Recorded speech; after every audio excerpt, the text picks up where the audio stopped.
ನಾವು ಜಾತಿ ಗಣತಿ ವರದಿಗೆ ವಿರೋಧಿಗಳಲ್ಲ.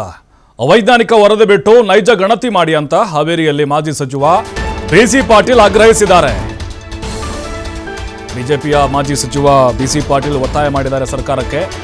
ಜಾತಿ ಗಣತಿಗೆ ನಾವು ವಿರೋಧ ಮಾಡ್ತಾ ಇಲ್ಲ, ಆದರೆ ಅವೈಜ್ಞಾನಿಕ ವರದಿಯನ್ನು ಬಿಟ್ಟು ನೈಜವಾಗಿ ಏನಿದೆಯೋ ನಿಜ ಏನಿದೆಯೋ ಅದನ್ನ ನೀವು ಬಿಡುಗಡೆ ಮಾಡಿ ಅಂತ ಒತ್ತಾಯಿಸಿದ್ದಾರೆ. ಅವರು ಜಾತಿ ಎಷ್ಟಿದೆ ಅಂತ ಹೇಳಿದ್ರೆ ಸಾಮಾಜಿಕ ಶೈಕ್ಷಣಿಕ ನ್ಯಾಯ ಹೇಗೆ ಸಿಗುತ್ತೆ?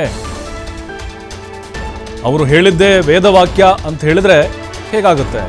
ಅಂದರೆ ಕಾಂಗ್ರೆಸ್ನವರು ಕಾಮಾಲೆ ಕಣ್ಣಿಗೆ ಜಗತ್ತೆಲ್ಲ ಹಳದೆ ಅನ್ನುವಂತಾಗಿದೆ.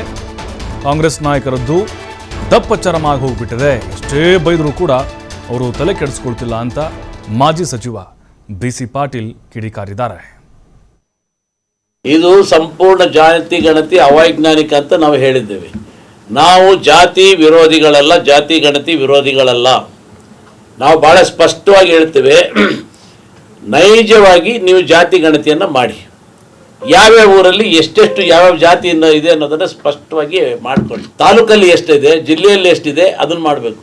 ಅದನ್ನು ಬಿಟ್ಟು ಮುಚ್ಕೊಳ್ಳಿಕ್ಕೆ ನಾವು ಸಾಮಾಜಿಕ ಶೈಕ್ಷಣಿಕ ಗಣತಿ ಅಂತ ಹೇಳ್ತಾರೆ. ಅವರು ಕೊಟ್ಟಂಥ ವರದಿಯಲ್ಲಿ ಎಲ್ಲಿಯಾದರೂ ಇಂತಿಂಥ ಸಮಾಜ ಶೈಕ್ಷಣಿಕವಾಗಿ ಹಿಂದುಳಿದಿದೆ ಅಂತ ಹೇಳಿದಾರ? ಇಂಥ ಸಮಾಜ ಹಿಂದುಳಿದಿದೆ ಅಂತ ಎಲ್ಲರೂ ಹೇಳಿದಾರ?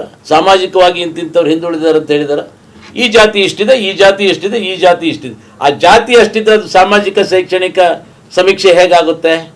ಉಳಿದವ್ರನ್ನೇನು ಮೂರ್ಖರಂತ ತಿಳ್ಕೊಂಡ್ಬಿಟ್ಟಿದ್ದಾರೆ. ಅವ್ರು ಹೇಳಿದ್ದೇ ವೇದವಾಕ್ಯ, ಹೇಳಿದ್ದೇ ಪರಮಾಧಿಕಾರ ಅಂತ ಹೇಳಿದ್ರೆ ಹೇಗೆ? ಅವರು ಯಾವುದೋ ಒಂದು ಈ ಕಾಮಾಲೆ ಕಣ್ಣವ್ರಿಗೆ ಜಗತ್ತೆಲ್ಲ ಹಳದಿ ಅನ್ನೋರಿಗೆ, ಕಾಂಗ್ರೆಸ್ನವ್ರಿಗೆ ಆ 136 ಸೀಟ್ ಬಂದು ಕಾಮಾಲೆ ಕಣ್ಣು ಹಳದಿ ಆದಂಗೆ ಆಗಿಬಿಟ್ಟಿದೆ. ಅವ್ರಿಗೆ ಬೇರೆ ಏನು ಕಾಣ್ತಾ ಇಲ್ಲ ಜಗತ್ತಲ್ಲಿ. ಅವರೇ ಸುಪ್ರೀಂ. ಯಾರು ಏನು ದಪ್ಪ ಚರ್ಮ ಹೋಗಿದೆ, ದಪ್ಪ ಚರ್ಮ ಆಗಿದೆ. ಏನು ಬೇಕಾದ್ರೆ ಯಾರು ಎಷ್ಟೇ ಬೈಲಿ ಎಷ್ಟೇ ಹೋಗಿಲಿ